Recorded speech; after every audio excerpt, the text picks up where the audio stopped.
Everyone, আশা করি আপনারা সবাই ভালো আছেন। আল্লাহর রহমতে আমি অনেক ভালো আছি। তো আজ আমি আপনাদেরকে নিয়ে এসেছি আমার মরিচের জমি দেখানোর জন্য। তো এই যে আমার মরিচের জমি, আল্লাহর রহমতে মরিচ অনেক ভালো আছে। তবে আমি অনেক পরিচর্যা করতে পারি নাই। আমার গাছ অনেক মারা যাচ্ছে, এই যে এইভাবে মারা যাচ্ছে। তো এইখানে বেশি মরিচ আমি লাগাই না। তো এইখানে মরিচ ছিল অবশ্য, এই যে এই সাইড দিয়ে মরিচ দেখতে পাচ্ছেন, এই যে এই সাইড দিয়ে মরিচ, ওই সাইড দিয়ে মরিচ। কিন্তু এখানে আমি ধানের চারা দিয়েছি। তো এই যে এখানে আমি ধানের চারা দিয়েছি, অনেক সুন্দর ধানের চারা। ধানের চারা হয়েছে, কিন্তু বর্তমানে এখন আমার জমিতে কিন্তু এখন বন্যার পানি। তো আমি অন্য কোনো হয়তো ভিডিওতে দেখাবো আপনাদেরকে আমার ধানের জমিতে পানি ঢুকে গিয়েছে।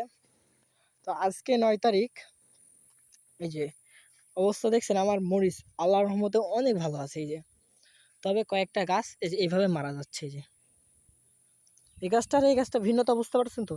এই গাছটা ভিন্নতা বুঝেন, মানে এই গাছটা মারা যাচ্ছে, এই যে এখানেও মরিচ হওয়ার পরে মারা যাচ্ছে। কিন্তু আমার এই সাইডের গাছগুলো অনেক ভালো আছে।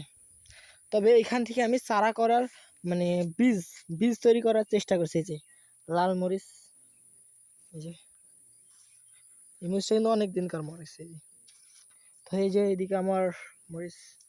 তো ভিডিওটি এই পর্যন্ত, কি অন্য কোনো ভিডিওতে।